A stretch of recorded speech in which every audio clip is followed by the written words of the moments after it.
Assalamu Walaikum. Hello friends, how are you? Welcome back to my another video.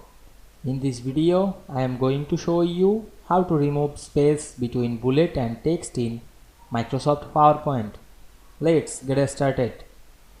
At first, you have to open a PowerPoint presentation. We can see here many slides, included text, image, shapes and chart.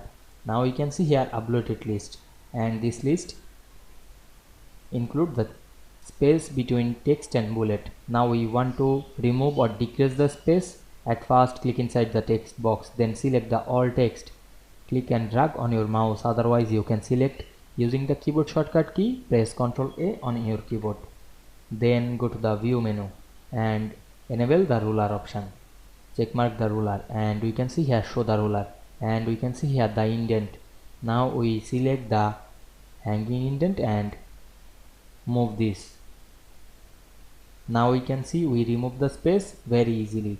You can move the bullet point, select the hanging indent and move bullet point anywhere.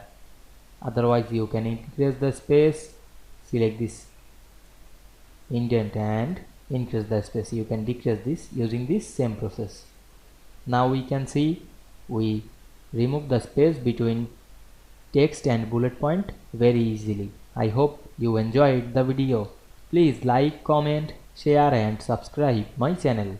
Thanks for watching.